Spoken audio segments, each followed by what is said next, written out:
Tonight, breaking. MS-13 leaders arrested in Miami multi-city operation. Cartel cash hidden for Operation Salsa Negra is now active.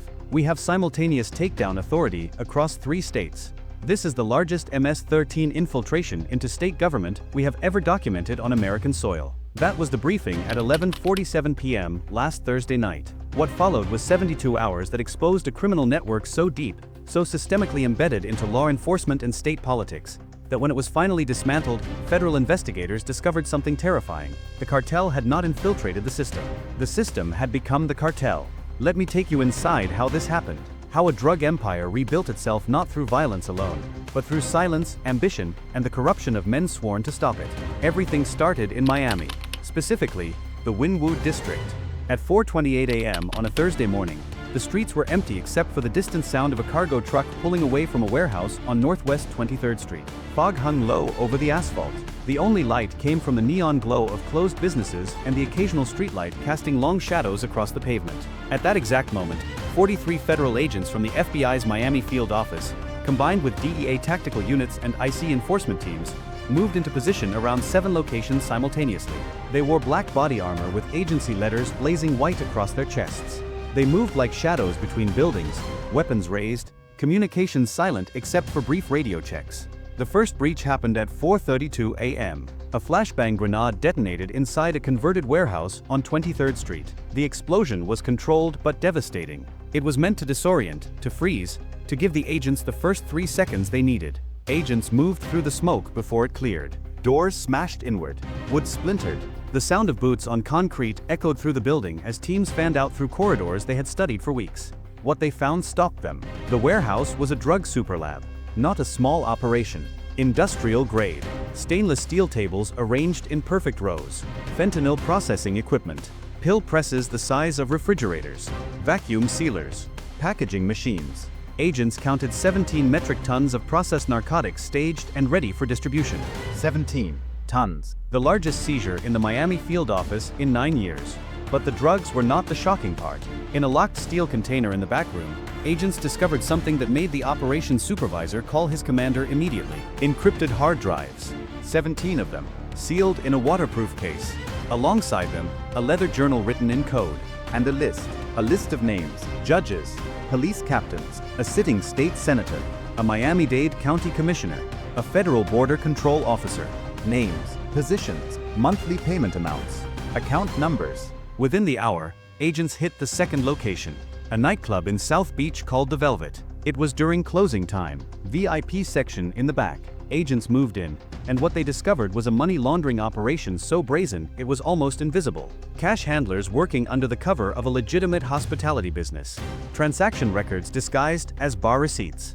Wire transfers routed through the club's accounts to shell corporations in the Cayman Islands and Panama. In one night alone, agents seized $3.2 million in cash from a safe room behind the DJ booth. The third location was a mansion in Coral Gables. 5 bedrooms, pool. Estimated value $12 million. It belonged to a man named Victor Ramos, the regional MS-13 lieutenant who controlled operations from Miami north through Jacksonville and west across Central Florida. When agents reached his bedroom, Ramos was trying to crawl out a back window. They pulled him down. He was carrying a burner phone and a small leather case containing banking codes and cryptocurrency wallet addresses worth an estimated $18 million. The 4th and 5th raids happened in Port Miami and at Miami International Airport. A shipping container at the port was intercepted. Manifest said automotive parts. Inside, 38,000 fentanyl pills vacuum sealed in pharmaceutical bottles, hidden among genuine car components. At the airport, a cargo handler named Dennis Alcantara was arrested walking toward a Delta flight with 2 briefcases. X-ray imaging revealed currency, $87,000.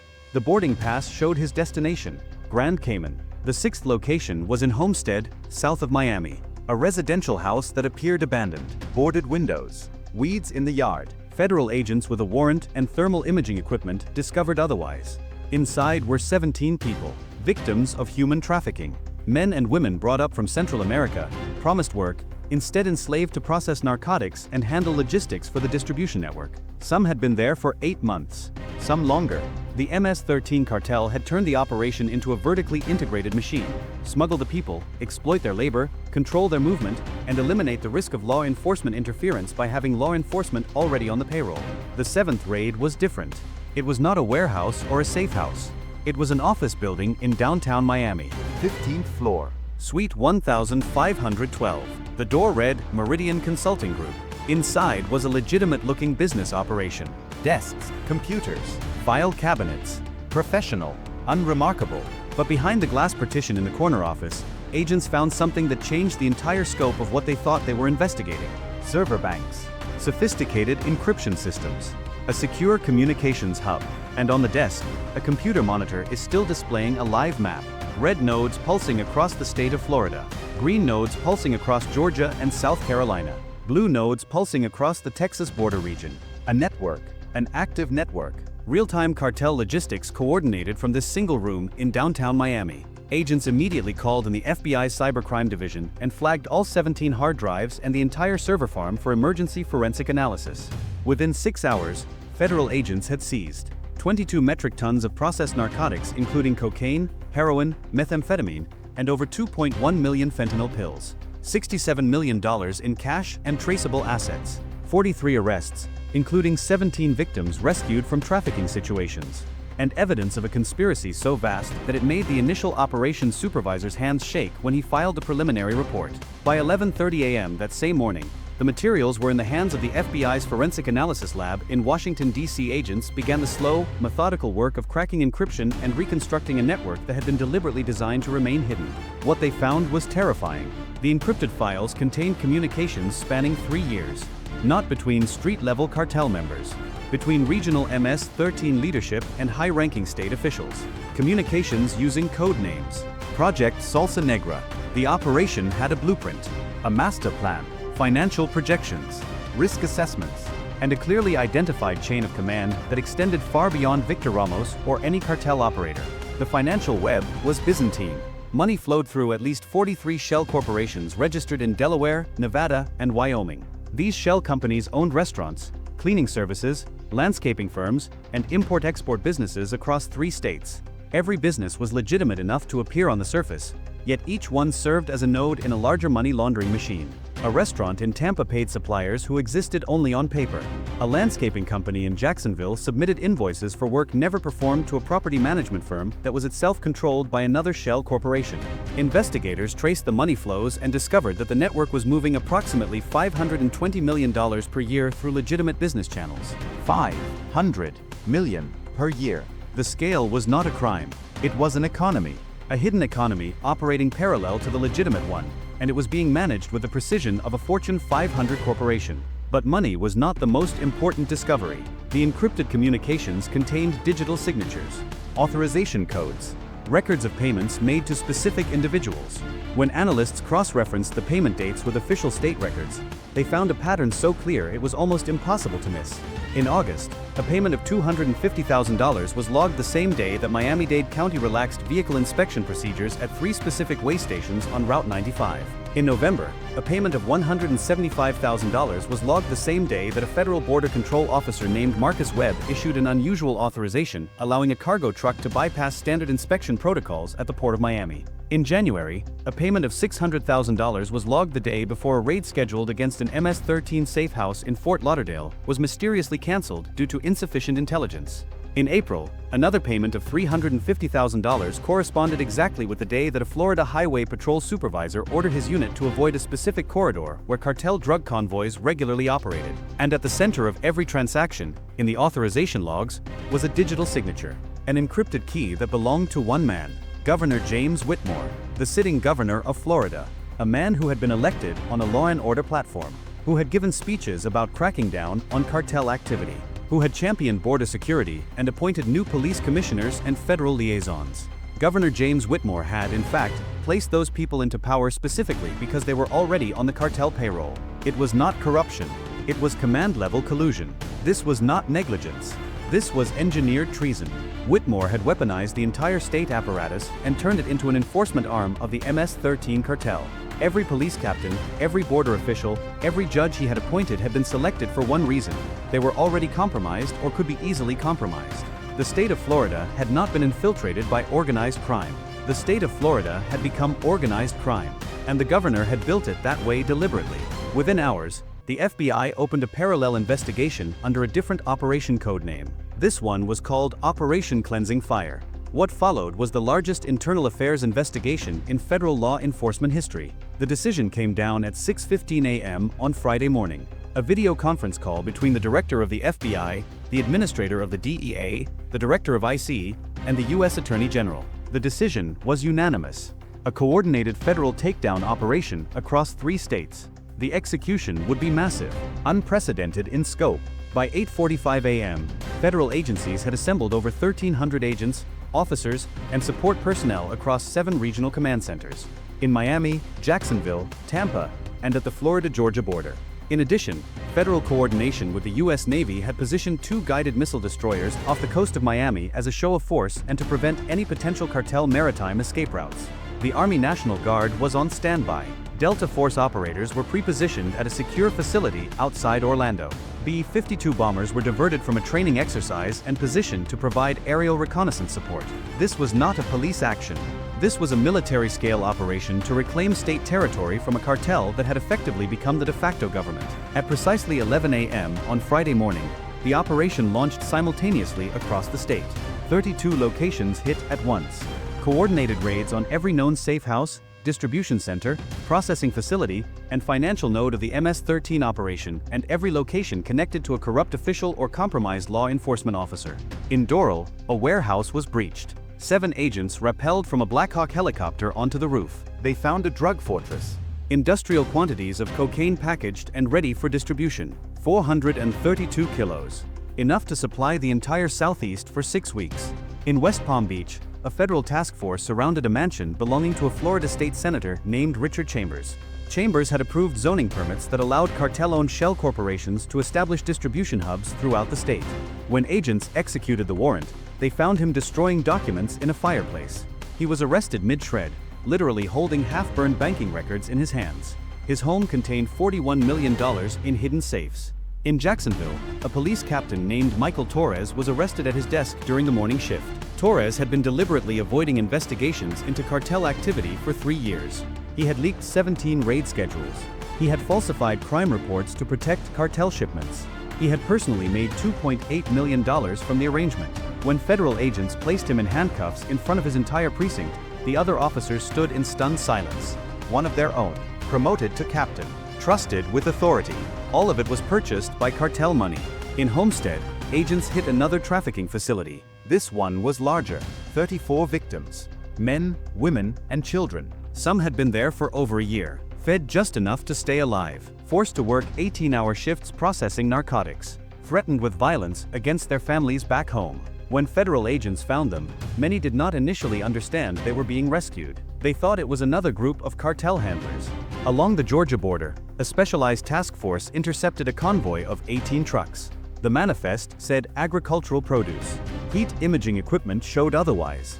Armed men inside, drug-laden cargo. When agents stopped the convoy, they found 9,000 pounds of cocaine destined for distribution through the Carolinas and beyond. The driver of the lead truck was a Border Patrol supervisor named William Garrett. He had been actively facilitating cartel smuggling operations across the state line for 2 years. In his truck was documentation showing he had personally allowed 73 cartel shipments to cross unimpeded while simultaneously logging false interdictions to cover the operation. In Tampa, agents raided the headquarters of a logistics company called Horizon Transport.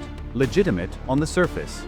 Trucks, distribution centers, supply chains. But deep inside the facility, investigators found the nerve center of the entire cartel operation in Florida. A command and control center where shipments were coordinated, money flows were managed, and law enforcement responses were anticipated and neutralized before they could begin. The operation lasted 6 hours.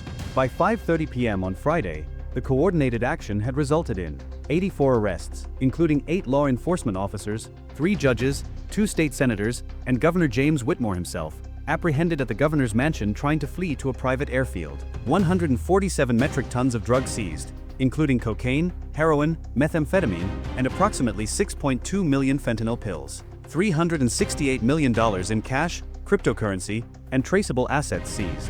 293 victims of human trafficking and migrant smuggling rescued from cartel control. And a command structure so completely dismantled that the regional MS-13 operation would take at least 3 years to reconstitute, if it ever could. The underworld took more damage in 6 hours than it had in the last 6 years. But the investigation did not stop there. Over the following days and weeks, federal forensic teams continued the slow work of analyzing seized servers, financial records, and communications. What emerged was even more disturbing than the initial discoveries. The corruption ran deeper than anyone initially suspected. Much deeper.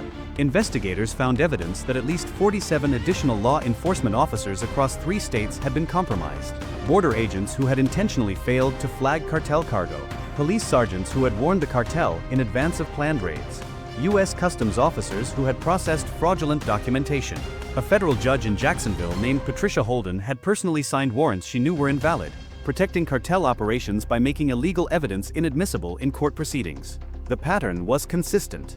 The cartel had not recruited random officers. They had systematically identified ambitious men and women within law enforcement. Officers who wanted promotions but lacked merit. Officials who had expensive habits or family financial pressures. People with gambling debts or medical crises. The cartel identified the vulnerability and introduced the opportunity. A single offer, a single payment. And once the first payment was accepted, there was no exit. Surveillance, threats, photographs, recordings. The cartel had turned law enforcement into an internal police force that protected cartel interests rather than public ones. The scope of the conspiracy became clear only after investigators cross-referenced financial records with personnel files and disciplinary records going back. The cartel had not infiltrated Florida law enforcement. The cartel had spent 4 years systematically building a parallel security apparatus that reported to the MS-13 leadership structure, not to legitimate state authority. That parallel system had involved approximately 134 law enforcement personnel spread across 15 agencies. Municipal police, state police, federal border control, federal drug enforcement. Each of them paid, each of them complicit, each of them working to protect a network that was killing tens of thousands of Americans every single year.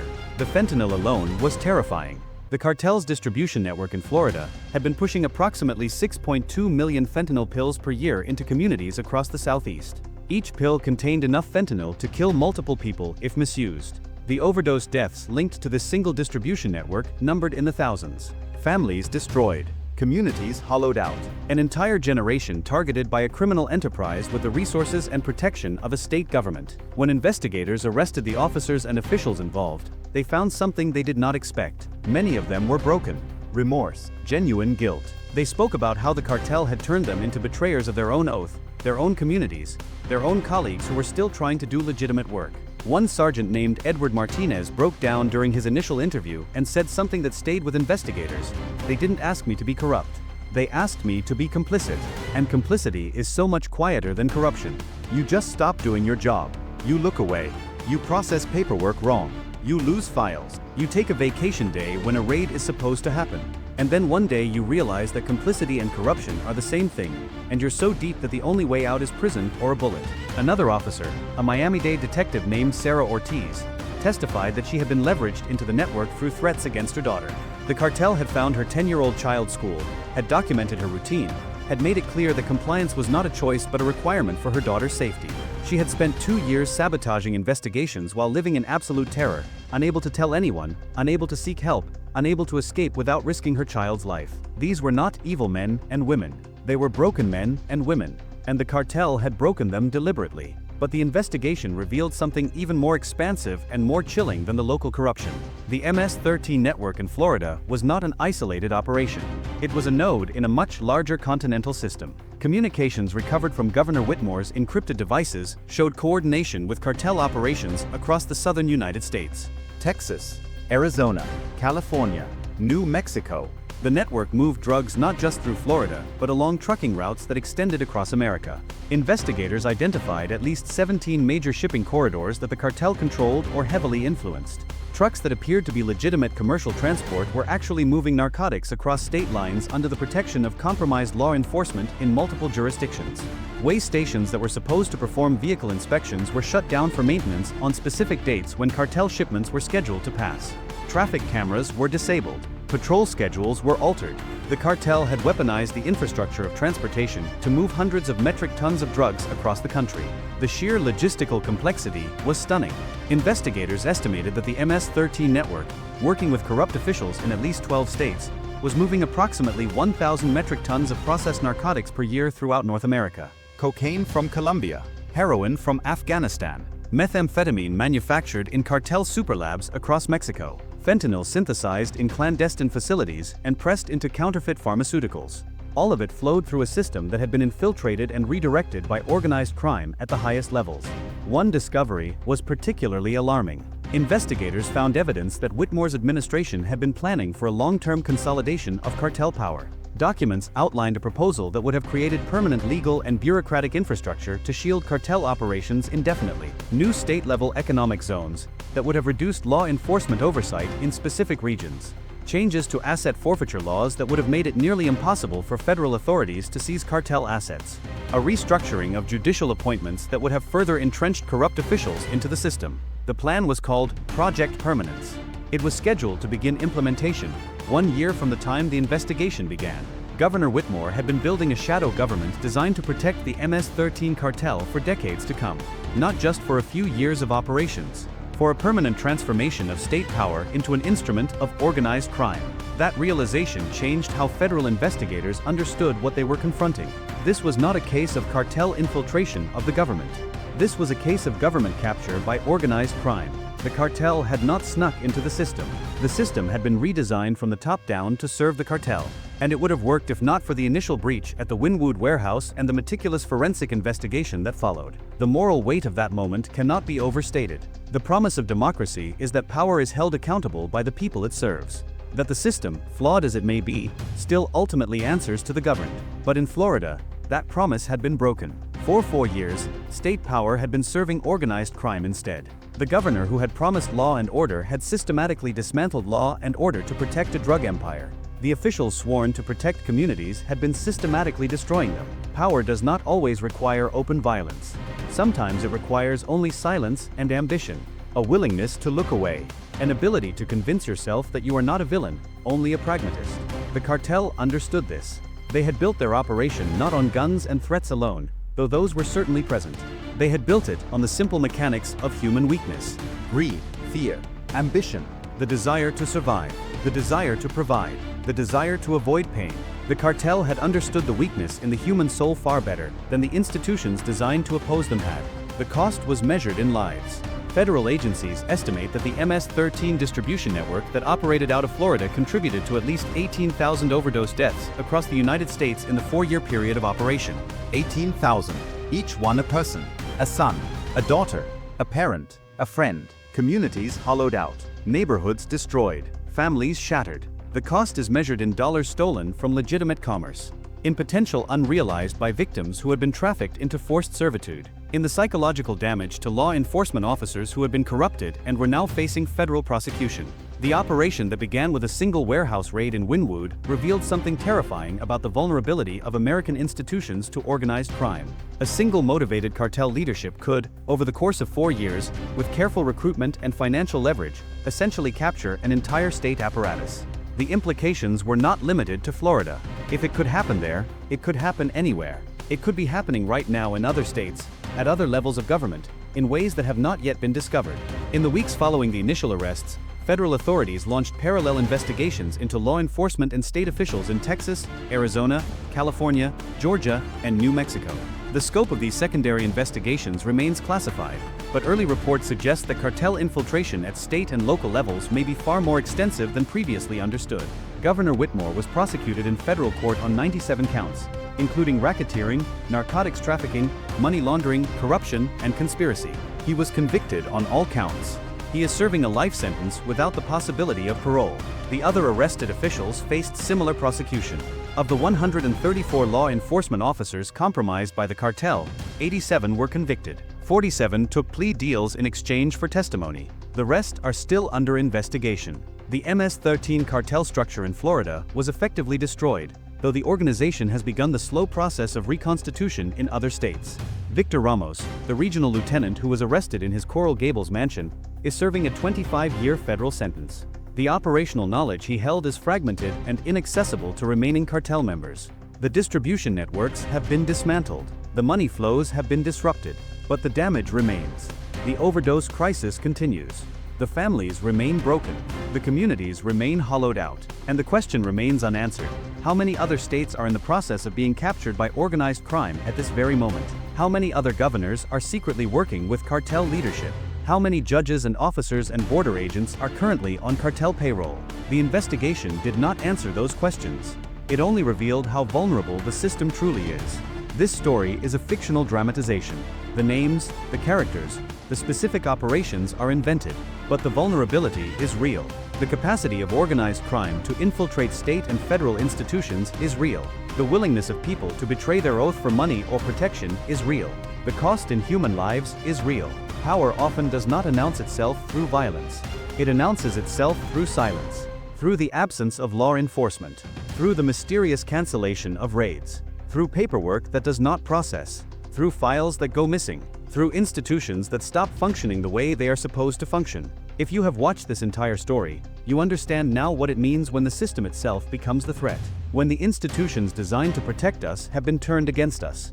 When power is consolidated not through revolution, but through the quiet, systematic corruption of 1,000 small decisions made by 1,000 compromised officials. This is a warning about the fragility of democracy, about the cost of silence, about the danger of allowing ambitious men to hold power without constant, genuine accountability. The system in Florida was rebuilt after Project Salsa Negra was dismantled. New leadership was brought in. New protocols were established. Institutional safeguards were strengthened. But the fundamental lesson remains. Eternal vigilance is the price of freedom. Institutions do not protect themselves. They are protected by the constant, demanding insistence of the people that they remain true to their purpose.